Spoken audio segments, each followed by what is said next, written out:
ride with me in my foul life. What's up, Waterfowl Nation?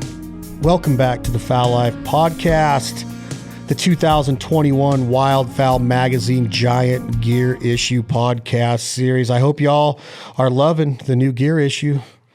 My co-host Skip Knowles and his crew absolutely knocked it out of the park again, from the cover photo and design, the articles, the instruction, the know-how, and then you get to the gear. All of the gear. We're gear nuts. Waterfowl hunters, duck and goose hunters alike. We love our gear. Some would consider us hoarders. I would bet that our other guest today, Chris Cifreo, him or somebody in his family will end up on the A&E hit show Hoarders. If you go to Chris's house, you got to step over duck calls to get to the kitchen. And then when you get to the kitchen, you got to move duck calls to get to his favorite food, the butter or the mayonnaise. So when we're talking about Chris Cifreo and his passion for duck calls, he's got two of them. Chris can build a duck call, he can design a duck call, he can absolutely run a duck call, and he can hunt with a duck call. So everything duck calls is what we're going to talk about today. This gear issue section is labeled calls. Skip Knowles, do you love duck and goose calls or what, my man? I love them a little bit more than my wife would appreciate, for sure. And of course, you've got a kid, you know how they are about them. They just love them.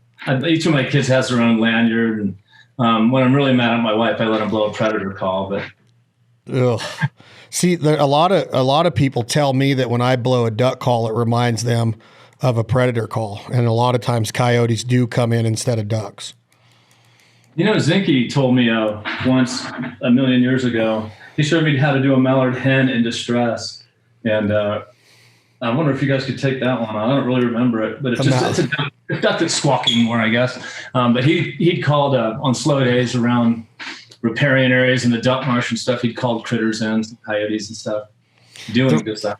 The reason I was teasing Chris a little bit at the beginning of this, Skip, is because I always thought I sounded okay on a duck call. I would go all these places and film the Fowl Life, and I'm calling a bunch, and ducks are cooperating or the geese are cooperating. And then he heard me blow a duck call, and he said, one of the worst he's ever heard. So I haven't been able to live up to his expectations as a duck caller. So that's why we bring him on here, to educate people on duck calls, how to operate duck calls. And it's the time of the year that we're all practicing. A lot of guys and girls, we got to go out in our garages or in our trucks. I mean, I've had police officers look at me funny when I have my duck call to my mouth in my truck. I think they might think it's something else, something that you might see at a Woodstock concert or something maybe. But Chris Cifreo, welcome to the show. I know that you are an unbelievable specimen. The joke about the mayonnaise was just joking. My brother, how are you? Oh, doing good, man. Doing good. How's everything in Arkansas? What's that? Just buying time till the season starts, Are you ready for it? Not really, no. Why not? Make for some cool weather. That's the main thing. It's hot now. It's hot Finally here, got too. hot this week. How hot's it in Arkansas? Well, actually, today we have a cool off today, which is low, I think, tonight, 61. Tomorrow is probably about around 90, but it was hovering around 100 degrees for the past 2 weeks. Damn, we had a lot of 100-degree days here in Tahoe, Reno area. What is your outlook right now as a native Arkansasan? What is your outlook on the season for 21-22? Well, considering the hatch and everything, everybody says the hatch is down, but I don't know. We've had good water over here, had good springtime. The ducks got out of here. The water came off. The ducks got out of here. I think, I'm optimistic. I think it's going to be a great season. I think we hadn't had this many cool fronts at this, during the springtime and in the summertime. And we probably had about 4 or 5 cool fronts that come through during the summertime. And so I think that helps out. And I remember back in 2014 was probably the last really jam up year, and we had about the same kind of climate that was going on. So I'm hoping that this year is going to be extremely different than last, put it that way. Yeah, we were talking to Tony Vandemore the other day, and he said he saw his first groups of blue wings already. had a little 59-degree low up in Missouri, and he said the next morning he stepped out and saw his first couple groups already. So could be a good sign, for the teal to be there, and these cold fronts that keep coming through. Hopefully up north cooperates. We get some good fronts up there, because last year the ducks and geese didn't have a whole lot of pressure on them up north of the border in Canada. We just found out Americans can go back up there with the vaccination. So we'll see what happens. It's going to be a different kind of season. I'm optimistic too. I'm fired up about it. That's what the gear issue of Wildfowl magazine says, right? It's the coming of the age. It's that time of year where we're getting through the dog days of summer, and it gives us something to hang on to until opening day comes. That opening day is different for a lot of people now with teal season, and Skip a couple days ago mentioned the early goose season up in places like Minnesota, North Dakota, South Dakota. But man, you talk about anticipation and a season where guys and girls are going to get out and start traveling again, maybe going north of the border, visiting their favorite state, or just hunting as hard as they can. A lot of new people got involved in hunting last year. It's the time for duck calls, goose calls to come out, practice sessions going on. I know Max Prairie Wings is getting ready to have their fall fest. Rogers had theirs last weekend. A lot of big time summer events going on at the retailers right now. Calling contests going on. Calling is probably the part that draws us to duck hunting the most. Now, I want to ask Skip that. I know Chris loves duck calling. I know that's what he loves about duck calling the most. I've heard him say that. It's the vocalizations, the vocabulary, the communication. Skip, is that something that you're just thrive on, of seeing these birds react to a call, whether duck or goose? Oh man, more and more guys are talking about the 800-pound gorilla in the room. Is mallards have been pressured so many places now. Sometimes, so many times, you're better off not calling. We should probably bring that up. Maybe you guys can help me with that a little bit. But that's absolutely the case, man. Everyone loves calling ducks, and I've been there, with so many friends who are former competition callers.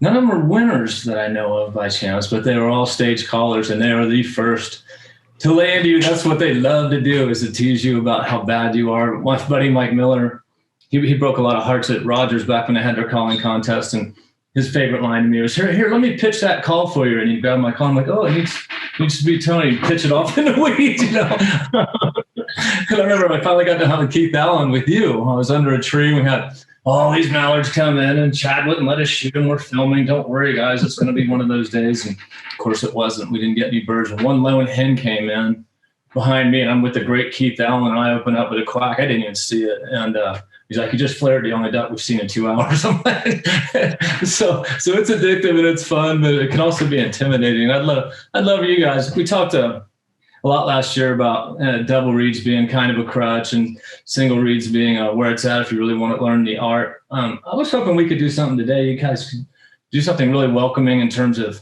telling people how to get going in duck calling. What are some good calls? Jargon calls are really easy to blow. They're wonderful. I don't know. What are you telling all these newcomers in the sport as far as getting going duck calling? Chris, that's a good question. Let's start about guy or girl wants to get into their first duck call, or they want to start getting more proficient at it, in an age of content available everywhere, YouTube, social media, on, streaming it, whatever you do. Start us off, Chris. How do we pick a duck call? Do we depend on customer service? Do we just go into a catalog and pick the prettiest one? Do we go with our favorite color? How do we pick a duck call, Chris Cifreo? Picking a duck call out, how I kind of look at it is that you need to pick one out that basically fits you. In other words, when you pick up a call, of course, if you ain't never blown a call before, okay, you want to pick up a call that's like a timber call. Something that has a smaller bore, more back pressure to it. It's going to give you more forgiveness, of course.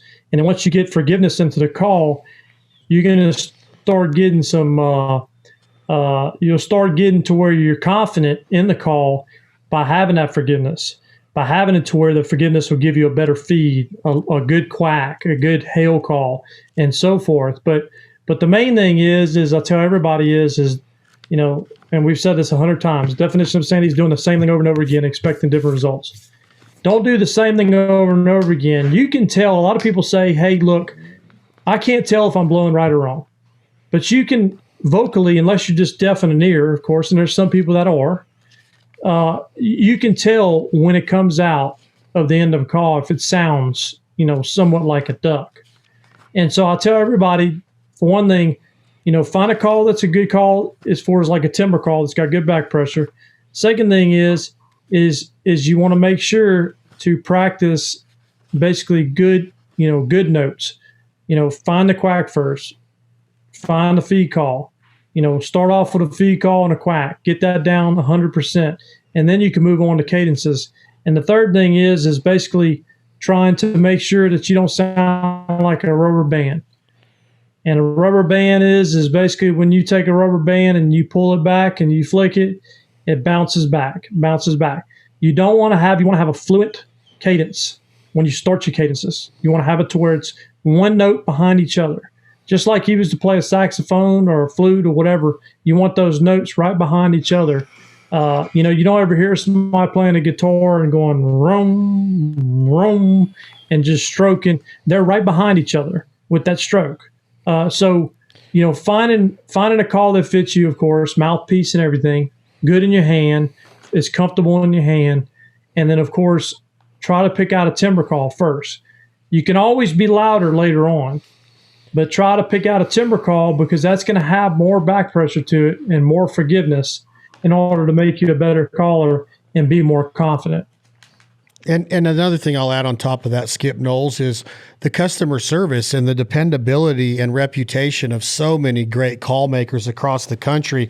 You showcase so many of the greatest brands in the history of the industry in the new Wildfowl gear issue. You have Rick Dunn and Echo, John Stevens and Jim Ronquest and Rusty over at the Rich and Tone shop. You have Brad Allen in the Echo shop. You have Duck Commander. You have Fred Zink, Bill Saunders. You have Hayes calls. You have Pacific calls.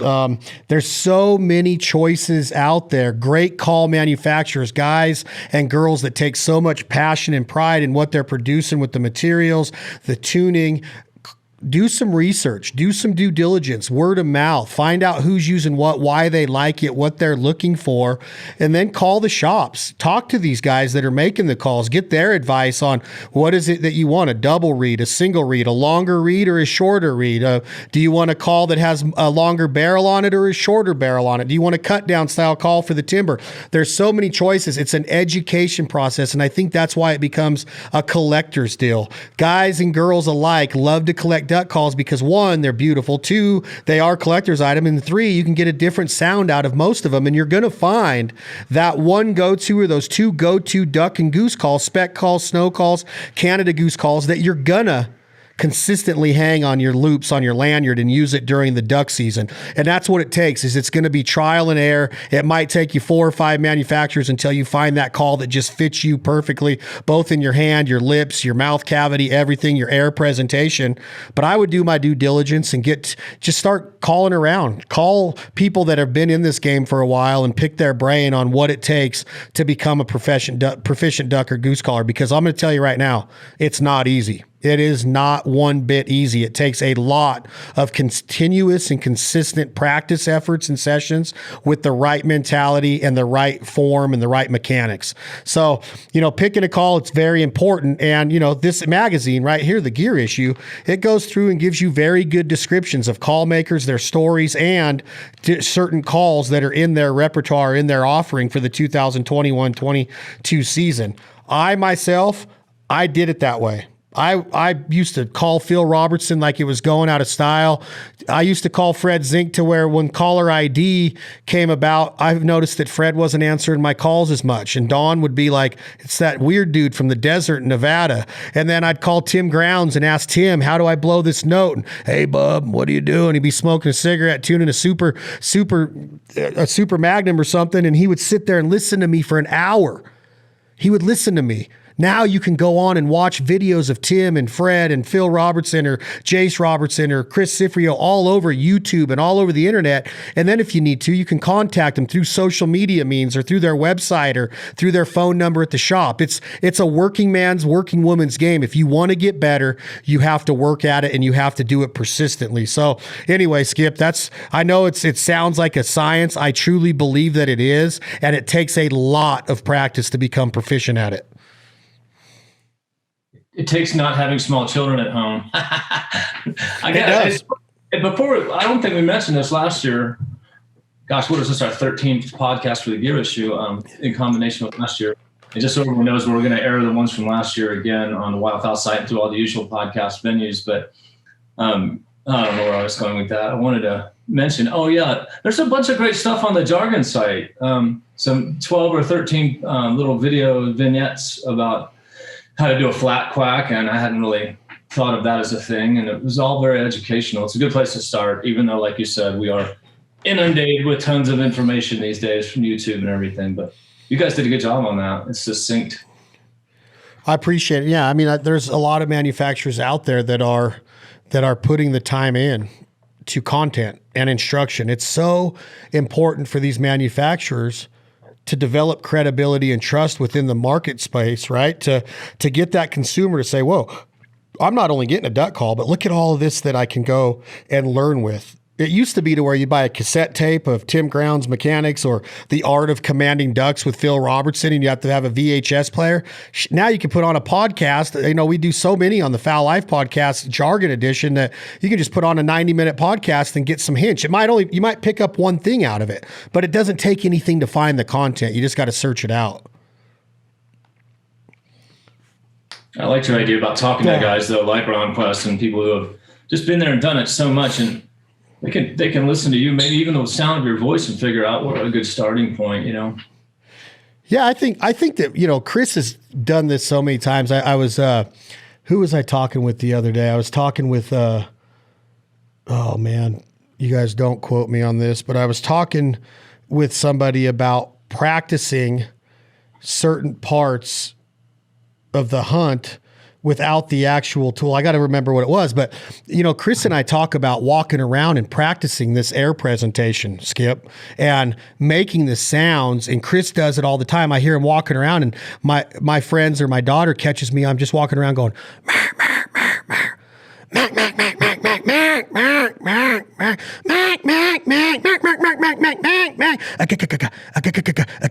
and I don't even have a call anywhere within my reach, but my abdomen's right, my diaphragm is pressurized. My lungs are being used to bring that hot pressurized air from my diaphragm, right? It's like you have a mouth around your stomach, and inside that mouth is a diaphragm. It's like a pump. And when you close that mouth, it bites down on that pump, and it sends like the hot air or the pressurized air that would be in a bike pump back when we were kids, sends it up through the lungs into the throat where it meets the larynx. The larynx is the muscle that heats up that air, right? That's what we breathe to clean your sunglasses or steam up your mom's window to write your name in it or something else when you're a kid on a cold day. So it's you got that hot pressurized air coming up, and then you can get the cadences down by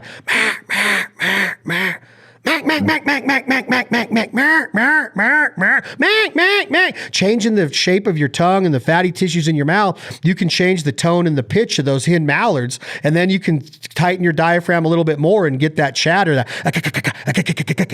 and you can walk around practicing that. So when you do grab a call, you just naturally put it to your mouth.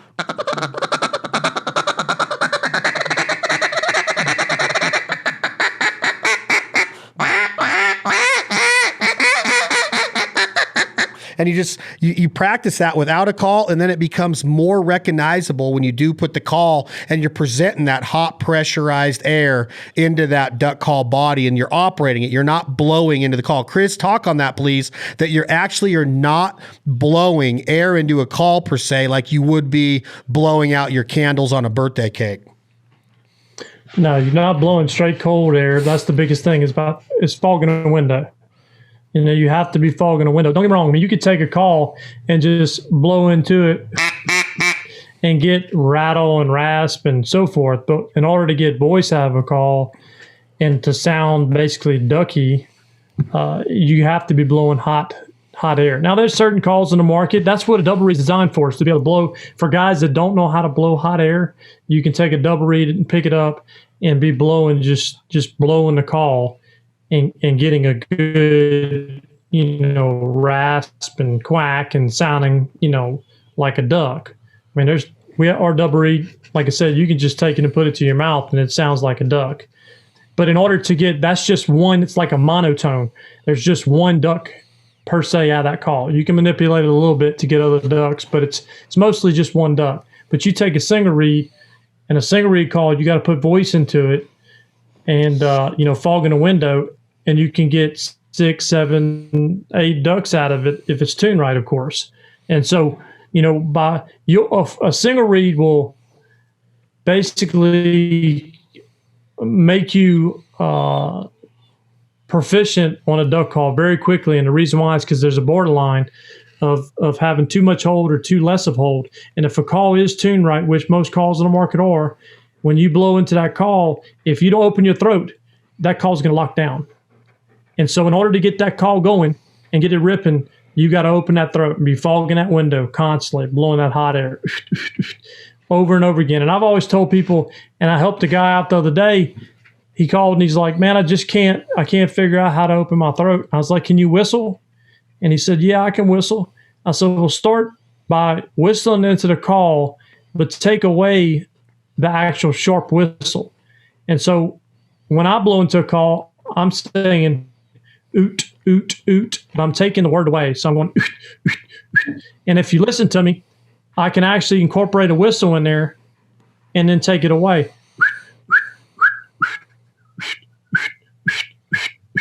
And so if you can just do a little short whistle, not taking and rearing back and putting your hands in your mouth or anything like that, but if you can just whistle,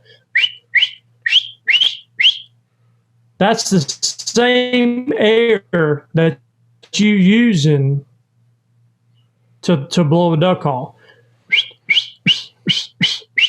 Believe it or not, but that's where it's coming from, your diaphragm to whistle. Now, some people, whenever they blow a whistle, they just kind of go, and that's cold air. But if you're actually taking and blowing a whistle like normal, most everybody does, that's basically blowing hot air. And so that's a starting point to get it to where you're fogging a window and blowing correctly into a single reed.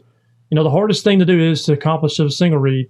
Well, once you get a single reed down, it's like getting on a bike and riding a bike and riding without training wheels. You'll never forget how to do it. It'll be just come back to you second nature. So with that being said, Chris, would you tell a beginner duck call? The audio's going. With that being said, Chris, would you tell a beginning duck caller to forego the double reed because it is less forgiving? It is more forgiving. It's not as ducky. It's not as versatile, but it's a lot easier for most people in their head to go, oh, I sound like a duck and I'm not making the mistakes, because the single reed is a tougher call to master and pick up and do it. But if you're going to do it, you might as well start with a single reed and develop those good habits to where you don't develop double reed habits and then try to transition into a single reed later, because sooner or later, the duck hunter in all of us is going to want to sound more and more like a hen mallard, and you have to have a single reed to achieve that, in my opinion. Does that sound fair to say? Yeah. I have so many people that sit there and they call me and I say, hey, look, tell me what call I should select from what y'all offer. And I say, okay, well, do you blow a double reed or do you blow a single reed? And they're like, well, I blow both. And it startles me and it kind of just throws me off, because I'm like, okay, well, I'll never call a place. If I wasn't building duck calls, I'll never call a place and say, hey, look, if they ask me the question, I'm not going to say, hey, look, I'll blow both. I'm going to say a single reed if I'm a proficient on the call. Now, if you can really, really blow a duck call and you're proficient on it, you should want to blow a single reed because of how many ducks you can get out of it. If you're blowing a double and a single, it tells me that, not that you're not good on a call, tells me that you haven't learned the art of it completely yet. Because once you do, you're going to want to blow a single no matter what. Most all guys, all you competitions, now there's been some competitions that have been won on double reed, but most all competitions are going to be won off a single reed just because of the versatility of the duck call itself. But I'm going to tell people that, hey, look, when they do call, are you going to be hunting just on the weekends? You're, just basically a weekend warrior. You're going to just want to have something to put on your lanyard and be able to call ducks and sound decent on the duck call. I'm going to tell them a double reed. And the reason why is because, to me, there's certain people that take it to the extreme, and there's certain people that say, hey, look, I love duck hunting, and they have a passion for it, but they're just not really excited about calling, and that's fine. But if you are one of those guys, yeah, you probably need to be blowing a double reed, because when you do pick it up, when you hadn't practiced, you're going to sound decent on it. You're going to sound good on it, and you can be able to call ducks. But if you are a guy that does take it to the extreme, you're going to want a single reed. You're going to want to call that you can basically just rip on it and lean on it and get all kinds of different ducks. But again, a double reed is forgiveness. It's going to have a lot more forgiveness. And the reason why it has forgiveness is because two reeds together like that is basically like having 24 thousandths of reeds. We use two tens. We use 2 10,000ths reeds, so it'll be 20 thousandths of reed. And what that does is, instead of having a 10,000ths reed where that reed can come down and slap against the tone board and airlock or lock down, 20,000ths reeds are going to hold it more rigid. So when it slaps against that tone board, you're going to have a lot more pressure to be able to blow on and really lean on it. So guys that can't control their air, they're going to want to blow, because a lot of guys that are blowing double reeds are going to grunt into a call. And the more you grunt in a call, the more tendency you are to spit in it, airlock it, so forth. So that extra reed is going to give it the backbone in order for that call not to stick. And so, and sound decent. Guys that pick up double reeds, guys that start using double reeds, 9 times out of 10, the worst habit that I have to break them of is grunting. They'll grunt into the call. And the reason why is because a double reed is somewhat flat until you basically blow cold or grunt into a call.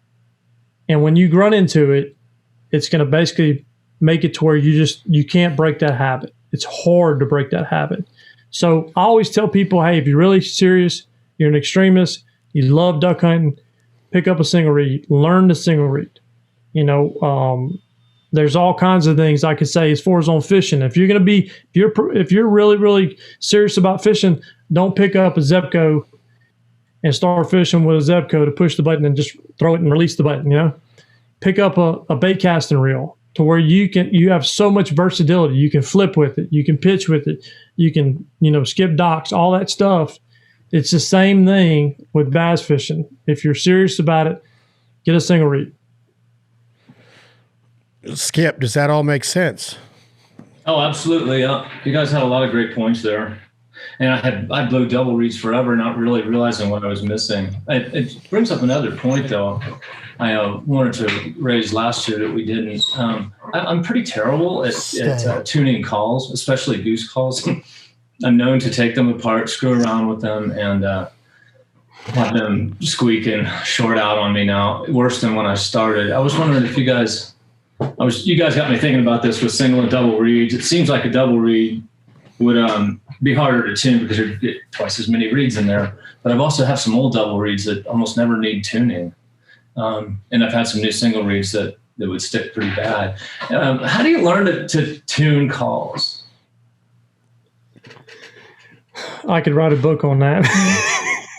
Where do you start? Yes, is right. Because I got buddies who'll take them all apart and they'll trim the reed and do all this stuff.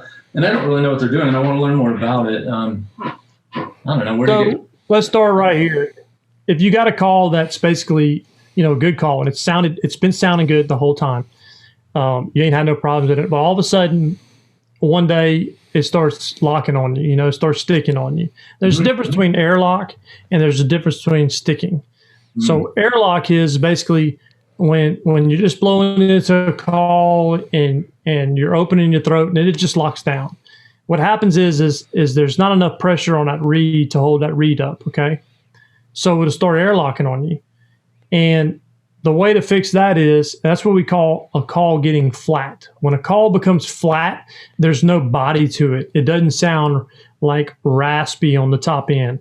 Instead of being like, wah, wah, wah, wah, it's more like, dit, dit, dit, dit, dit, dit, dit, dit. So that's like a flat call, right? So a flat call, what you want to do, the easiest solution to it, and most fixes it most times, is to put a new cork in it. Some calls have Santoprene wedge, some calls have cork. We use all cork in our single reeds. We don't make any double reed J-frame right now, but we would use probably a Santoprene on that. But that being said, Santoprene it's gonna take a lot longer for it to wear out than a cork. The reason why cork wears out so quickly is because you got hot and cold. Constantly, we're going in outside to the cold, and coming back inside and leaving our calls in the heat. In cork, what'll happen is it'll dry out by going out in the moisture and then coming back in and it drying it out. It's going to slowly shrink that cork down. And so I change my cork on my J-frame calls probably once, maybe every 2 weeks, believe it or not. Oh, wow. Depends on how much you blow. Depends on how cork is cheap, and so it depends on how much you blow. But at the end of the day, I want my call crisp, and I want my call to where I'm not going to have a chance of airlocking and have a chance of sticking it or anything else. But going back to your question as far as on knowing how to tune a call, I really don't recommend anybody sanding on a tone board. But over time, especially a J-frame, if you blow it day in and day out, what'll happen is you'll start to get buildup on that board. And buildup could be Dr. Pepper. It could be coffee with sugar in it. It could be snacks, chewing tobacco, dip, whatever it might be. And it'll get on that board. And what it normally does is it gets right there in front of the drill hole towards the end of the tone board. And it'll start building up. That's where a call will start airlocking. So if somebody wants to touch it, but again, I don't recommend it. I recommend you get into the manufacturer and let them do it. But if you want to touch it, 220 grit, fine sandpaper. And I mean, all you do is take the tone board down and you just roll it on the end. And what you're trying to do is you're trying to go from the drill hole to the end of the tone board. And all you're doing is you're opening that up just a little more. And that will bring a call. And actually, that's what opens up a call. All our J-frames, when I tune them, other than our small talk and loudmouth, because it's a totally different design. But the way I do it is I just open that end up. And that's going to allow that air to get underneath it just a little more. But as far as touching anything in the back of the board, good soap and water with a toothbrush, and good warm water, and just clean it real good. And 9 times out of 10, that's going to clean up that tone board good enough to where you can go ahead and put a new cork and reed in it and run with it. A lot of times, too, calls will get out of tune by the reed. Guys that lean on a call, the reed will start delaminating. And when it starts delaminating, you got to remember that's that much body that's gone. It's like a broomstick, right? A broomstick, if you start shaving that broomstick down and you split it in the middle of it, right? What happened is it won't be nearly as strong as it was before. And that's the same thing with a reed. A reed will start losing its rigidity and its strength by it delaminating. So changing your reed out is a good thing to do, once a year, once every 2 years, so forth. All depends on how much you blow a call. So hopefully that answers your question a little bit. But tuning a call, the biggest thing, like I said, is change the cork out. Change the cork out. The double reed, 9 times out of 10, you'll never have to change the actual the dimple reed, but you'll have to change the first reed on the board. If you think about wine and vineyards and wine bottles with cork in them, you don't, stand a bottle of wine up with a cork. You don't just leave it standing up to where there's no moisture hitting that reed at all the time, or that cork at all times. When you lay it down, that moisture flows down the bottle into the neck and it butts up against that reed, keeping it moist. If you stand it up or you open a bottle of wine and put the cork back into it and it dries out, what happens? It starts to get brittle. It starts to break. It starts to dry out. The wine, it allows air to leak into that wine bottle, ruining the wine and the taste and the performance of the wine, right? So that's the same thing. You hammer on a call all morning in the woods or in the marsh or wherever you're at, and then you let it dry out and don't open it and don't take it out and take care of that call, that cork is going to dry out. And over time, after 3 or 4 good days of hammering on it, it's going to dry out to the point to where it does not perform anymore for what you're trying to get out of the sound of that duck call. So I compare it to wine because you have to keep that cork moist and in good condition for it to keep its performance. Maybe that's a great point. That's a good subject to bring up real quick, man. We tend to just throw our lanyards around, leave them in the truck, hanging in front of a windshield, which is like an oven, right? And because we all want to practice in our car when we're driving and stuck in traffic, get those weird looks from the police. Give us some advice on storing calls between the hunts. Blind bag, is that going to maintain a little moisture in there? What do you guys do with your calls? I myself, if I'm thinking, sorry, go ahead, Chris. No, go ahead. I if I have, first off, do you double loop your calls, Chris? Do you loop the insert and the barrel to where if it does come apart during the hunt, one doesn't fall into the water and you got to wait for the water to come off the woods to go back and look for it on your hands and knees? And if you do have a double loop, a lot of times I'll take it apart and let it hang for a couple hours and let it dry out, naturally. Especially like with a wooden call, because when you're blowing a wooden duck call and you leave it put together all night, it's almost impossible to get it taken apart if you do need to retune it or get some Pop-Tarts out from underneath that reed, in between the reed and the tone board. So I like to take mine apart, let them dry out naturally, maybe take a paper towel and run it through there. And then, if we're going to change out the cork, we put a new cork in that day, practice on it a little bit, and then let it hang for the rest of the night. But I think separating the insert from the barrel is key, right, Chris? Yes, absolutely. I have so many guys, brings up a point. I have so many guys that basically call and they're like, hey, look, I lost my insert. Our inserts are friction fit. Basically when you take it and you push it in, I always tell people when you grab your call and you go to basically, you just took your insert out and you want to put it back in your barrel, take your end of your thing and just push it in there. You're not going to hurt the call by doing that and making sure that it's not going anywhere. You can't pull it apart. The way you get a friction fit call apart is not to pull on it like this. It's to act like you're doing a stick and break it. But you don't force it, of course, but you take it and just wiggle it back and forth. And normally 9 times out of 10, it's going to come apart every single time.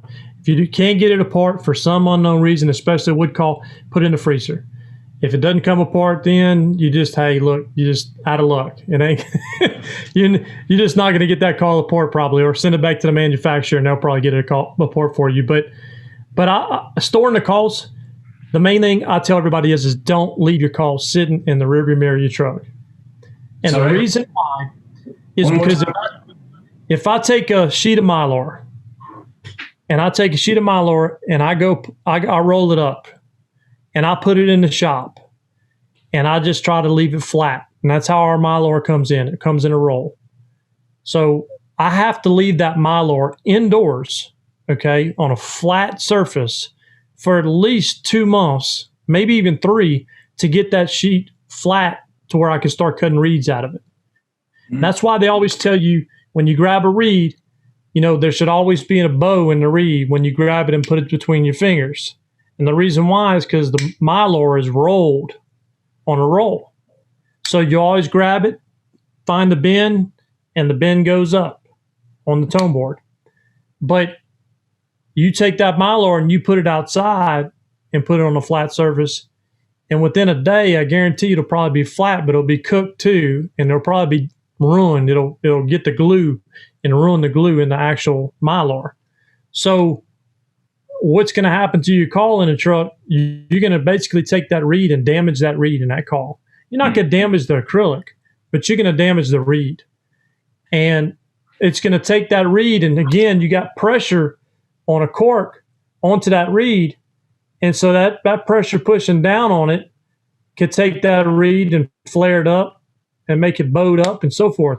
So, and also drying out your cork, like Chad said, bottle of wine, you don't leave a bottle of wine sitting straight up.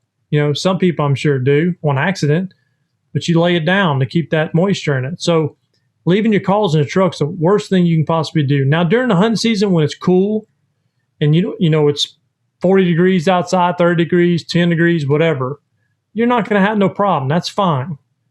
But summertime, keep it indoors, keep it in your house, keep it in your pocket. That's why we have these little bags.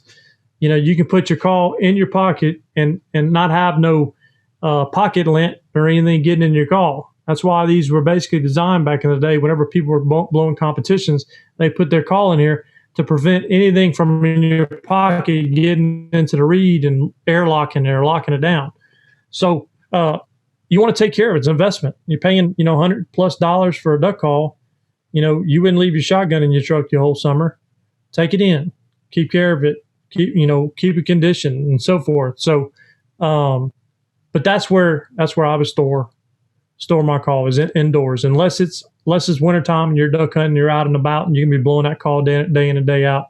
You can keep it in your truck, wherever, blind bag or whatever. But on a wooden call, you definitely want to take it apart after the hunt and let that moisture just kind of get out of it, and slowly release off of it. So much good info. I found out how much I've been doing wrong. I never took my calls apart. As soon as I got home, like you're talking about, Chad, and it totally makes sense listening to this conversation. It's good stuff. A lot of good stuff there, guys. Yeah, I think a good, believe it or not, a good call is going to be, like I said, borderline of airlock and borderline of sticking. I like a lot of hold in my calls. So I put a lot of hold in my calls. But hold is not per se forgiveness. Hold is ease of blowing, but hold will make it basically have it to where you'll start getting those water lines on your call because your hold is coming right here. That reed's holding down, right? So what'll happen is a lot of guys, they're blowing all morning long, and then they put their call down, and it's 10 degrees, 20 degrees outside, and they pick it up and beep, and it's just that moisture that was in between the reed that just froze. There's not a duck call out there that if you put saliva on the board, that when you pick it up after not blowing it for 15, 20 minutes in 10-degree weather, is not going to lock up. But as soon as you blow in your hot air will break it over and it ought to perform. But if you ever have a problem with, say, a J-frame, of course, of it, getting that saliva line on it, and you'll see it. It'll be like a water bead line on your reed, right up in front of your cork. The best thing to do is, and I've heard people say take dollar bills and all kinds of stuff, but I find the best thing to do is to take your reed and just barely pull it down, and you take your two fingers, your pointer finger and your thumb, and you make a seal, and you're still holding the reed like that, and you just take your hand and go your mouth and blow into it, and what'll happen is water will exit right there in front of the cork and get out of there. And then most all my guys that are blowing J-frames, in the hunt, and I'll see them, and every once in a while they're taking their reed and blowing it out. And that's not because it's not a good duck call. It's because they're blowing all morning long, and you're going to put saliva on that board. Again, a call that is professionally tuned and a call that is perfect, in my opinion, is borderline. I explained it to one of my buddies the other day. It's like sitting on the edge of a cliff. You lean forward, you're going to fall off.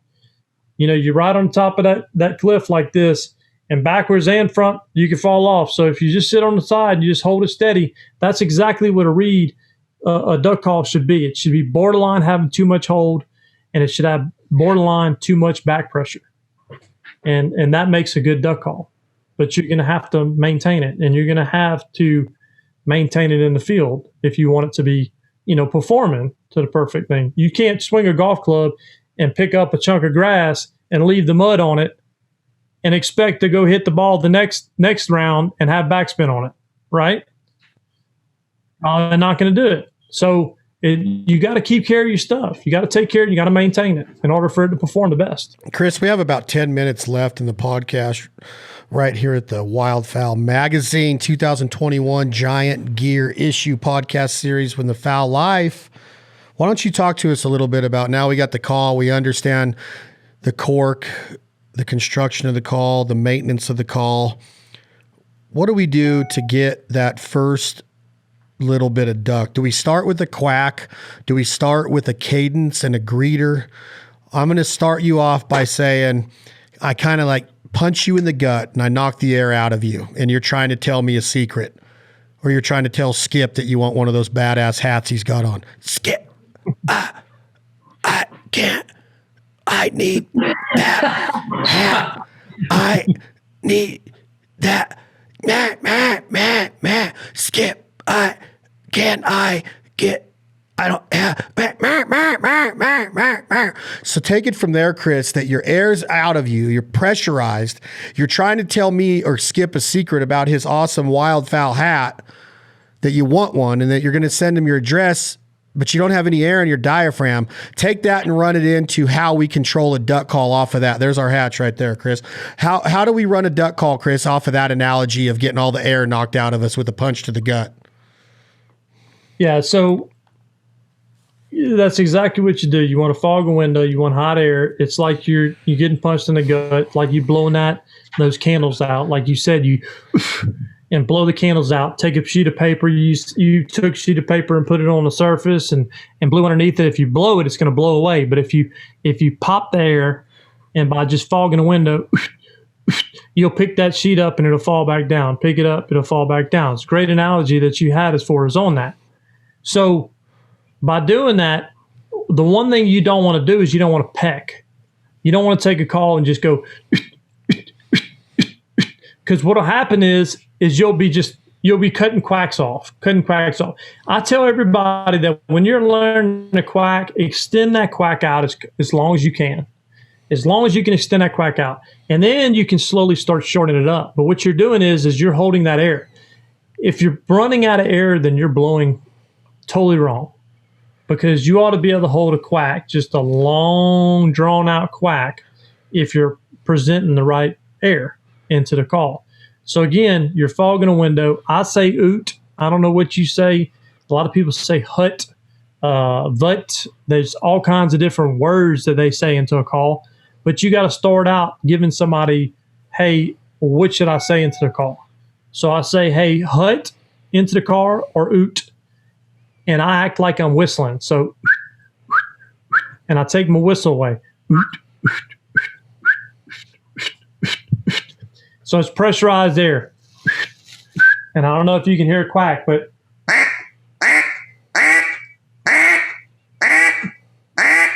can you hear that? Yep, sounds good. Okay. So that's a quack, extending a quack out. Don't try to perfect it. Don't try to get your quack a fine, a coarse, a raspy. Just throw a quack out.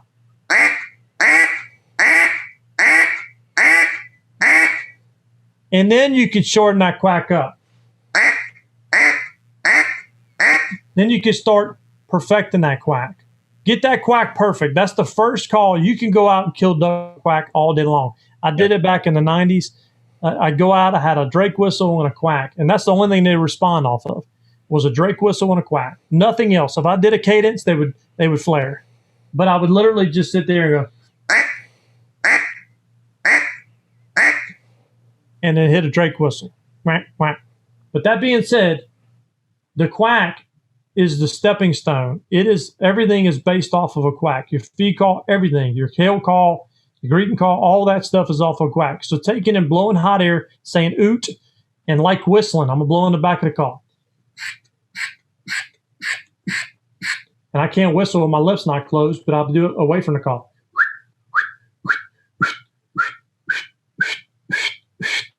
And I'll take the whistle away.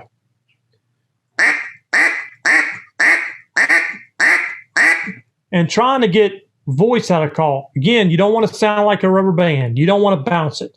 Okay? So bouncing is, that's a rubber band. Bounce it back and forth. Bounce it back and forth. You want to be fluent. It needs to be a fluent motion. Just like you swinging a golf club, you swinging a baseball bat.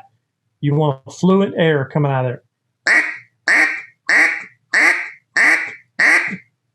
And you can start perfecting that quack. I always tell people, put your call down. The best thing to do to where you don't get that insanity going, and you know, being insane and doing the same thing over and over again, is to put your call down and then pick it up. Put it down, pick it up, over and over again. And what'll happen is you won't sit there and be just trying to, you know, blowing the call and trying different things or doing the same thing over and over again. Because that's what I see a lot of people do. They'll do the same thing over and over. It's like, hey, try something different. You know? So, again, with my ear, I can tell when I'm doing it right and when I'm doing it wrong. And so all I'm listening for is I'm listening for, like that mallard hen on the water. She sits there and goes, whack, whack, whack. And all I'm doing is I'm keeping an open throat. I'm fogging a window. I'm whistling into a call, but I'm not. I'm saying oot. I'm taking the word away. I know that's a lot of information right there. But if you're fogging a window, and I feel like, and I tell this all the time, I feel like the air is coming from underneath. Like it's coming underneath my jaw instead of over the top. Over the top would just be cold air. But it's like I'm lifting air up. And mouth position has a lot to do with it. You want to sit there and put your call up to your mouth and put your lips together as tight as you can. Because what that's going to do is going to make a peck. So you want to open your mouth and let that air come out like you're fogging a window, like you're blowing out candles. You wouldn't pinch your lips down to blow out candles. You would want to blow fluid air. So again, but the quack is the basis of getting started on learn how to blow a duck call. From there, I'd say, hey, you need to go ahead and start piddling around with a feed call, just because the feed's probably the hardest to get down because it's a tongue twister. But a feed call is basically the same way. You're going, but it's hot air.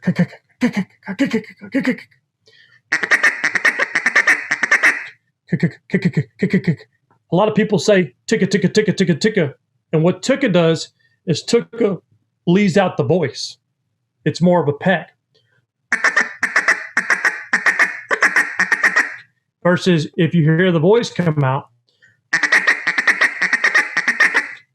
by and again, a call has to be tuned right.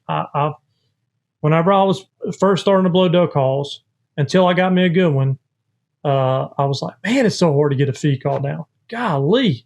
And I'm like, man, it's just a tongue twister. I can't get my tongue in rhythm.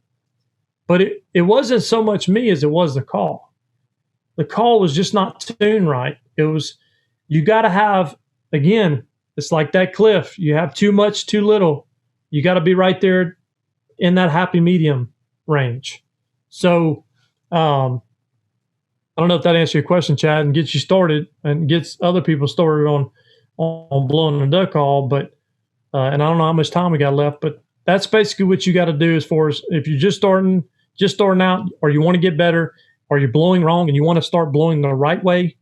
That's what you need to start doing. You need to start fogging a window, getting your quack perfected.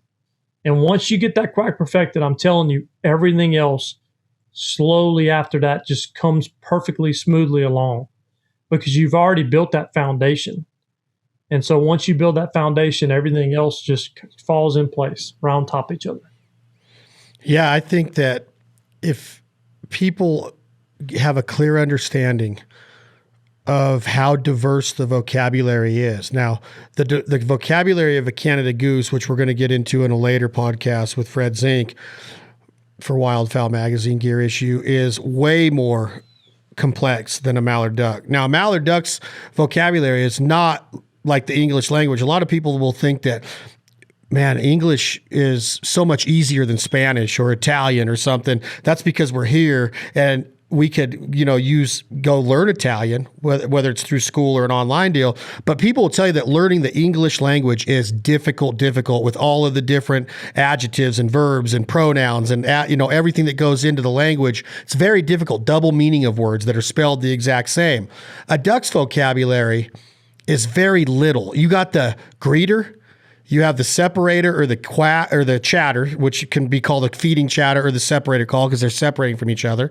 You have a comeback call, okay? And you have really the lonesome hen quack. You got greeters, the quack, the separator or chatter, and then you have the comeback call where you stand on that first note maybe, and try to get that lead duck to react. That's about it. But then you start adding in all the different tongue positions, mouth cavities, your throat closed a little bit, open a little bit more, piercing your lips a little bit tighter, putting your hand for back pressure in different positions. You can get a lot of different hen mallards talking. Chris, you go through it with all of your four ducks, your raspy and your boss and your young duck and all of that. It's a vocabulary that is hard to master. It's very little, It's not a lot to say, but it's how you say it with the volume, the intensity, the pitch, the tone, and all that you can change from one duck to the next and have a whole bunch of different hen mallards in your arsenal, in your repertoire to emulate that decoy spread that you have on the water, because you have more than one hen mallard down there, and she might be mack, mack, mack, mack, and then another hen over there, mack, mack, mack, mack, mack, So I think that it needs to be known that the vocabulary is small, but it's distinct because you can have all these different hen mallards saying different things at the same time. And that's what we're going to have Chris Cifreo take us out with, Skip, after you say any closing comments. I'll let you do your closing comments after this, Skip. Not that I'm your boss. I'll let you say whatever you want whenever you want, Skip Knowles, editor-in-chief of Wildfowl Magazine. But I want Chris to do a little rendition. Chris, see the ducks, get their attention, lure them in, kind of get them going a little bit. Get them going with a little bit of a chatter and some lonesome hens, lose the ducks, bring the ducks back, and then let my Benelli go to barking with some black cloud, if you don't mind. Chris Cifreo. What call are you going to be using? What do you want me to use? Live duck. Live duck? This is the Jargon live duck. Again, so many great call manufacturers. You can't mess with John Stevens. Since he's bought Rich and Tone from Butch Rickenbach, the late, great, rest in peace, Mr. Butch, John Stevens is a genius of duck call designs, from his customs to Rich and Tone. His team is amazing. They've proven it on Main Street in Stuttgart. Brad Allen, 3-time world champion. Are you kidding me? Elite calls are badass. Fred Zink, one of the best all-around game callers on stage and in the field of all time. It's proven, not just my opinion. I've hunted with him a lot. I've seen him work ducks in geese, specks, Canadas. I've seen him on stage. The guy is amazing on flute, short reed goose call, single reed duck. There's so many great call manufacturers out there. I forgot to mention Bill Saunders in the great Pacific Northwest. So many guys and girls. Do your due diligence. Choose the call that's right for you. We love Jargon. We believe in it, but it's no better than any of the other ones out there. We just believe in the brand, and Chris has mastered the art of designing and building a duck call. That's why we depend on them and believe in them in the field. But again, there's so many great ones that you can find right in the Wildfowl gear issue on newsstands now or in your mailbox. Go check it out. Chris, get their attention, bring them in, lure them in, get them excited, lose them, bring them back, feed chatter, and then lure them in with just some lonesome hen quacks, finishing them to the water, toenails down. Let a couple land so Skip gets a couple on his strap. He likes to kill those ones that are swimming around, and then we'll talk right after that. Go ahead, Chris Cifreo. Tell me if I'm cutting out at all.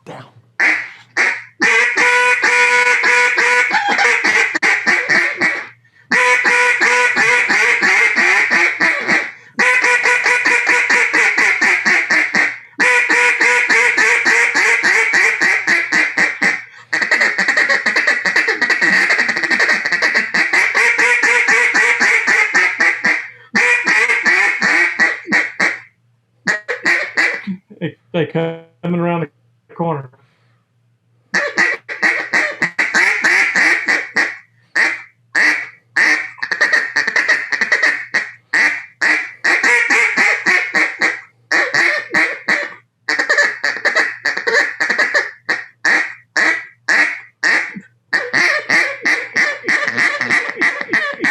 Get them, boys. Just get them. Get them. Get them. I don't know how good you could hear that. Get them, boys. Get them. That sounded beautiful. It's a little bit cutting out, but hey, in today's age of filming and recording audio, we're doing what we can. But again, visualization.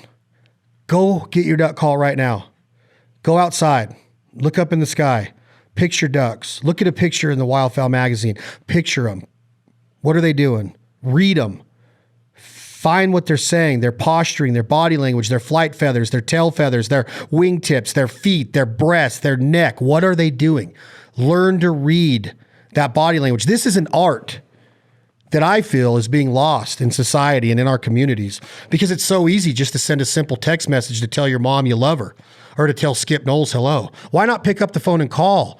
On these Zoom calls, it's great because we can read body language. We can see each other. The art of negotiation. Our former president, Donald Trump, wrote a book on the art of negotiation. How do you sit across the table and negotiate $1 billion business deal or a multi-million-dollar deal or a $5 deal? How do you tell the guy at the taco truck that you only got $2, but you want a $3 burrito? The art of negotiation. That is what we're doing with mallard ducks. We are negotiating with a wild animal, speaking their language, their jargon, if you will. We are speaking jargon on so many different levels, and we are trying to master that vocabulary and that communication effort. And that's what, in our society, we don't sit across the table anymore and talk. Very rarely you walk into a restaurant, Skip Knowles, and see somebody at a lunch table, all four of them, grown men and young teenagers, are on their phone, checking out their IG or checking out their email or updating their Tinder profile, if you will. I've never been on a dating site, Skip Knowles, and I'm sure you haven't either. Chris Cifreo, I promise you, has never been on a dating site, but a lot of people are. And it's crazy to me that we don't even talk when we're together barely anymore. We got to get back to conversing, communication, transparency, vocabulary, jargon, diction, how to put a little emphasis on it. Get your ass back here when your kid runs into the street. You can't text your kid when she's about to get hit by a bus. Learn how to talk again. That is what we're doing with mallard ducks, learning how to talk. We want everybody to learn how to speak duck, like the badass Will Primos taught us. He always talked about speaking the language. That's what we're doing.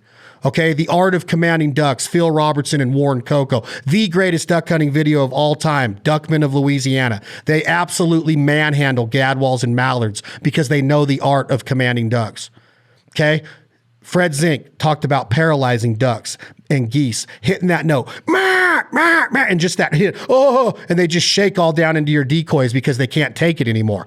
This is what we got to get back to. Let's all become proficient body readers, posture readers, and learn how to communicate with wild animals to lure them in with the skill set that we get a clean, ethical, harvestable shot, kill them dead in the decoys, put them on our strap, and then pluck them and put them on our Traeger, and then we get these little unbelievable morsels of protein from the wild duck, with the skin and the fat on, of course, Chris, right? We always keep that skin and the fat on and get it charred up. Okay, Skip Knowles, closing words, 2021 Wildfowl gear issue, the giant gear issue. The call section is right there for y'all watching on YouTube. Another unbelievable job by Skip Knowles and his team and crew at OSG and Intermedia Wildfowl Magazine gear issue. Thank you, Skip Knowles. Thank you, Chris Cifreo, co-founder and owner of Jargon Game Calls. You are the man. You're very good looking and handsome today too, by the way, Chris. Yeah, I was gonna say one thing real quick. Every year we try to perfect and make things better. We don't ever leave nothing alone over here. That's the biggest thing about me, is I can't leave a duck call alone and just continue on. I always try to make it better and better. The live duck now has a chopped off tone board, and what that does is that actually gives your feed call a little bit easier. When your air hits this flat spot, it's going to pop that reed up a little more.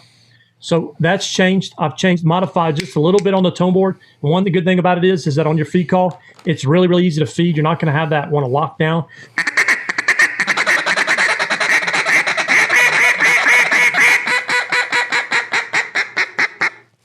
And another thing too is we've basically changed the position of where the cork is, and what that done is it made it to where it's even more forgiving, to where you're not going to airlock it, you're not going to lock it down, you're not going to stick it, and so forth. Of course, all of them got spit grooves, but you wouldn't believe how much has changed the live duck to make it even better. Same thing on the Chit Chat and the Paradox, is we changed on the board, just a little bit on the board, and I've got one right here. But if you'll notice it right off the bat, because the board's got a real hard taper on the front end of it. But what that done is again made that air deflect, get underneath the reed. That duck call is already really forgiving, but we've changed the position of the cork notch on it too. Believe it or not, moving that cork notch backward and forwards makes the call different. You got to find that sweet spot, and so we moved it back just a little bit. It's not an unbelievable change, but you definitely can tell it once you pick one up. So always trying to improve, always trying to make things better. We got some new things coming out. We'll be releasing pretty soon. I think everybody will be excited about. So we appreciate everybody's business, and hope everybody, if they have any questions or whatever, reach out to me. I'll try to answer as much as I can. I love it, Chris Cifreo. Skip Knowles, take us out, brother. My friendship's going to require one of those calls if you want one of these hats there, Christopher. There's so much to go around in this thing. I would just like to remind anybody who's getting into the sport, maybe got into it last year during the pandemic or whatever.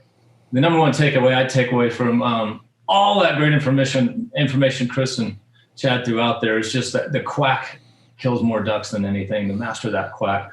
I want people to hold that thought. And also learn to go. You can drive people crazy in the duck blind, breaking their neck, looking around for that mallard. There you go. Chad, that was pretty good. I agree. Skip, let's all go hunting together. We need to meet at the Jargon Duck Call shop and get in Chris's boat, and he'll take us to the secret spot. We will blindfold you, put a paper bag over your head, and then duct tape it around so you can't pull it off. Chris has some unbelievable secret spots. We are not going to get in a boat race. We're not going to do any of that. We're going to go in there at about 9 in the morning and kill them from 10 to noon, and then we're going to go eat lunch at the Sportsman's Hamburger Grill in Stuttgart, Arkansas. This has been another episode of the Fowl Life Podcast 2021 Wildfowl Giant Gear Issue Podcast series brought to you by our friends at Wildfowl Magazine. Thank you again to my co-host Skip Knowles, editor-in-chief of Wildfowl Magazine, and my partner at Jargon Game Calls, Chris Cifreo. Y'all stay tuned for another great episodes. I think we got coming up next. I think we're doing boats and blinds with the great Kyle Broussard of Gator Tail down in Louisiana. He's probably cooking up a pot of gumbo right now. Tom Jake, hit that button. This song is called My Foul Life. The band is 2 AM Logic. Thank you, everybody.